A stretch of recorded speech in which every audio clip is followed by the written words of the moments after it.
Bom dia, pessoal. Bom dia, boa tarde, boa noite. Eu não sei qual horário você está assistindo. Esse vídeo tem como intenção de ser um recurso a mais aí para sua revisão na avaliação parcial.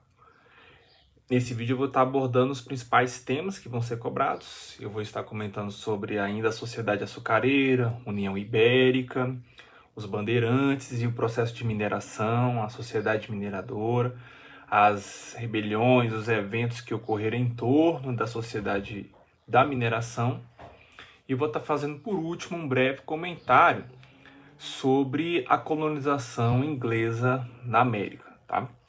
Então vamos lá por partes. Em primeiro lugar, nós vamos estar falando sobre a sociedade açucareira.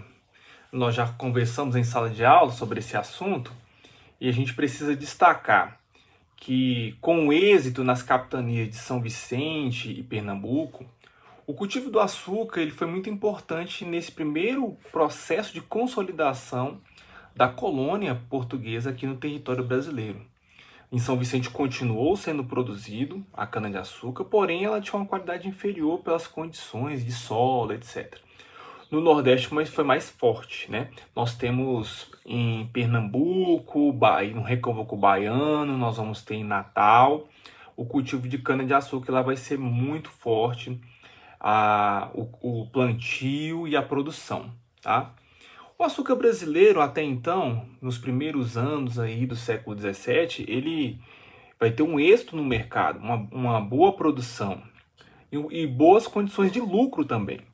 Só que essa situação ela vai mudar quando nós temos a União Ibérica. O que foi a União Ibérica? O rei de Portugal ele vem a morrer e a linha sucessória passou então para Filipe II, rei da Espanha. O rei da Espanha, portanto, se tornou rei também de Portugal. Por isso, União Ibérica. Essa união de duas coroas, a coroa de portuguesa e a coroa espanhola. Então, nesse momento, o rei da Espanha, ele é o maior imperador do mundo. Você tem ali o Império Português e o Império Espanhol nas mãos de um único indivíduo. E quais os problemas? O território brasileiro passou a ser administrado pelo imperador espanhol, e as consequências são claras. Os inimigos da Espanha também são inimigos agora do Brasil. Eu devo lembrar aos senhores que a Holanda, por exemplo, era um importante parceiro comercial do Império Português. Por quê? O açúcar que era produzido nas colônias portuguesas, ele era então adquirido pela Holanda, que distribuía esse açúcar nas rotas comerciais ao longo do continente europeu. Com a União Ibérica, essa relação ela vai ficar manchada, porque existia uma rixa entre Espanha e os Países Baixos. Por quê? Aquela região onde hoje é a Holanda, os Países Baixos, ela pertencia à família Habsburgo, pertencia ao Império Espanhol.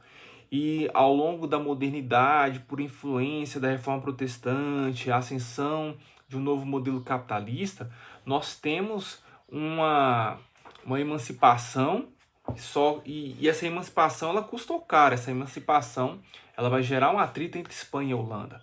Só que a Espanha está envolvida com a conquista da América. Ela está em guerra contra as civilizações e etnias que elas encontram ali na América Central. Inclusive os astecas, mas ao sul eles vão encontrar os incas, né? E a Holanda, com o objetivo então de enfraquecer a economia espanhola, vai acabar fazendo essas ações aqui na América do Sul. E nós vamos ter uma primeira tentativa em São Luís e a segunda tentativa em Pernambuco, né? E essa tentativa ela vai ser mais duradoura. Vai basicamente ali de 1630 a 1654. Durante esse tempo, os holandeses vão administrar a produção do açúcar, principalmente em Pernambuco. Pernambuco é a sede dessa produção, só que o controle holandês é em boa parte do Nordeste. Em 1640, Portugal passa por uma revolução, colocado um novo rei, aí vem a dinastia de Bragança sobre os portugueses, e a partir daí eles retomam com o objetivo de reconquistar essas terras que até então estavam sendo dominadas pelos holandeses. Evento que vai se concretizar em 1654. Quando os holandeses são expulsos do Brasil, eles vão produzir ali açúcar na região do Caribe, e esse açúcar ele vai ter uma concorrência agora.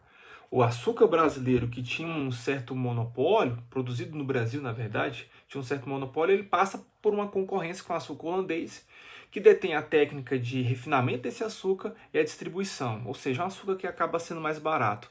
Isso vai afetar drasticamente essa estrutura colonial. Essa situação ela vai afetar quase todo o Nordeste brasileiro. No final do século XVII ali, ele é um tanto melancólico por conta disso. A situação só muda no final de 1690, quando os bandeirantes começam a encontrar ouro na região das Minas Gerais, tá? Próximo ao Rio das Velhas. Os bandeirantes que saíram ali da vila de São Paulo, em expedições, né? Essas expedições tinham o objetivo de capturar indígenas e também encontrar ouro. Existia muito forte esse imaginário entre portugueses, colonos, os habitantes aqui do território, que mais ao interior, explorando o sertão, seria então possível encontrar metais preciosos. Isso concretiza a partir de 1690, quando os bandeirantes, esse grupo de expedição paulista, ele encontra ouro na região das Minas Gerais. Esse ouro então passa a ser explorado, a notícia rapidamente se espalha, os bandeirantes a princípio queriam ter o controle dessa escavação, dessa exploração, só que a notícia se espalhou, chegou ao Nordeste, chegou a Salvador e aí chegou em Lisboa. Quando chegou em Portugal, muitos abandonaram suas famílias e vieram para cá. No Nordeste não é diferente, muitos que já estavam ali esgotados com as tentativas de produção de açúcar, mas não era tão lucrativa, passaram também a vir para a região do Sudeste. Então houve uma mudança ali do eixo político-econômico, saindo do Nordeste e se estruturando no Sudeste, a ponto de 1763, o Rio de Janeiro vai se tornar a capital, né, a sede política administrativa dessa colônia, até para estar mais próximo da região das Minas Gerais. Com a descoberta do ouro, nós vamos ter, em primeiro lugar, um conflito, né, entre os bandeirantes e os emboabas. Os emboabas são os forasteiros. Os emboabas vão ser apelidados assim por fazer referência era um apelido que os índios davam a um pé de galinha, fazendo referência que os forasteiros utilizavam sapatos, diferentemente dos bandeirantes, dos habitantes da vila de São Paulo, que andavam em sua grande maioria descalço. Então os emboabas eram todos forasteiros, grande parte deles vindo da Bahia, vindo de Salvador e também os portugueses. Nesse conflito, Lisboa ele vai sinalizar que está apoiando os emboabas. Vai acabar detendo o monopólio ali da exploração, os bandeirantes vão se sentir forçados a sair dali e vão auxiliar no processo de interiorização do Brasil. Processo esse que já tinha sido começado com a atividade pecuária, tá? Vocês têm que se lembrar isso. A atividade pecuária ela foi sendo expulsa do litoral porque basicamente a cana-de-açúcar tomou de conta daquela região. E a atividade pecuária ela é uma das responsáveis também por esse processo de interiorização. O que é isso? Ir para o interior, explorar o sertão brasileiro, tá? E os bandeirantes também serão responsáveis por isso, criando vilas e pontos de expedições no Goiás, Mato Grosso, Cuiabá, tá bom? Com a descoberta do ouro, Portugal vai deter o controle, vai criar rapidamente meios para controlar quem entra, quem sai, e um sistema complexo de tributação. Dentre eles nós temos o quinto, né? As casas de fundição, que são casas criadas pela coroa portuguesa, porque todo o ouro retirado na região das Minas deveria ser levado até lá, ele deveria ser derretido, selado com brasão do Império Português, e esse ouro então seria legal. Um ouro que fosse pego, que não tivesse essas condições, ele era confiscado, tá? E nessa casa de fundição, um quinto desse ouro já ficava lá. Então era um imposto que já passou a desagradar muita gente. Portugal vai criar outros mecanismos com o objetivo de tributar. Um outro é a captação. O imposto vai ser cobrado por cabeças, porque um contingente absurdo de pessoas ali passa a habitar naquela região. A primeira década do século XVIII, muita gente vai morrer de fome, porque ninguém foi lá para produzir. De repente, uma região inóspita, ela é rapidamente povoada e não tem um sistema de abastecimento, uma logística ali para abastecer essa região. Ao longo do processo da mineração, no século XVIII, vários fazendeiros vão se estabelecer naquela região e a gente vai ter, de fato, uma produção para atender essas demandas. Essa produção de ouro ela foi bastante significativa nas suas primeiras décadas, mais ou menos até 1750. Estima-se aí que Portugal tem arrecadado em torno aí, se não me engano, 1751, 11 toneladas de ouro. E a partir daí essa arrecadação diminuiu, a ponto de 1771 caiu para 146 quilos de ouro. Só que Portugal não amenizou os impostos, continuaram altos. E para piorar, Portugal, por volta da década de 50 do século XVIII, vai criar um imposto assim maligno, que é a derrama, sobre as vilas e sobre os mineradores. Esse quinto agora ele foi transformado num imposto chamado derrama, onde 100 arrobas de ouro deveriam ser tributadas, ou seja, deveriam ser pagas para a coroa portuguesa, algo em torno de 1.500 quilos de ouro. Se eles não conseguissem pagar esse imposto, seria derramado, então, sobre a população daquela vila, mesmo que não tivesse nada a ver com a atividade mineradora.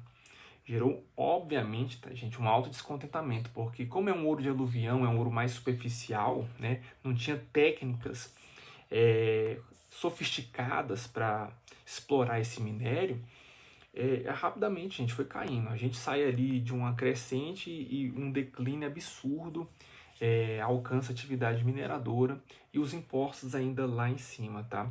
Isso vai gerar vários estopim. Um dos estopim foi em 1720, na Vila Rica, quando Filipe dos Santos vai se rebelar contra a tributação.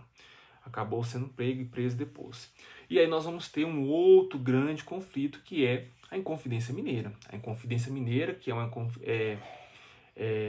um movimento de elite, onde eles bebem de ideais iluministas, eles bebem do que aconteceu nos Estados Unidos, quando as 13 colônias se tornaram independentes. Então a gente tem esse cenário de ideias iluministas, o exemplo das 13 colônias norte-americanas, a Revolução Francesa que está num estopim ali no continente europeu, e por conta de toda essa tributação, a elite mineira passa a articular uma tentativa de emancipação política, ou seja, de se separar e se tornar um Estado independente, criar suas próprias leis, flertando com modelos republicanos. O republicanismo está em alta, ainda mais pela experiência norte-americana.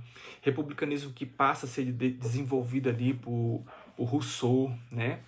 Resgatando a ideia de república lá em Roma, mas desenvolvendo e articulando em outras categorias. E essas ideias passam a serem ventiladas ali na região das Minas Gerais. Só que o movimento em si não aconteceu. O movimento acabou sendo um X9 entre os inconfidentes, caguetou todo mundo, né? Deu o nome de todo mundo, o processo, eles acabaram sendo presos. O único que se deu mal mesmo foi Tiradentes, que não era um sujeito qualquer, tá? Foi um grande difusor dessas ideias. Como ele era um militar, tinha mobilidade, então auxiliou na distribuição dessas ideias, tá? Esse é o primeiro vídeo que eu estou postando aqui para vocês. Eu ainda vou postar mais alguns vídeos, com o objetivo também de serem recursos a mais. Por conta dos feriados, etc e tal, esse quarto trimestre assim acabou sendo prejudicado, mas os vídeos estão aí para auxiliar vocês. Obrigado por ter ficado até aqui. Bons estudos!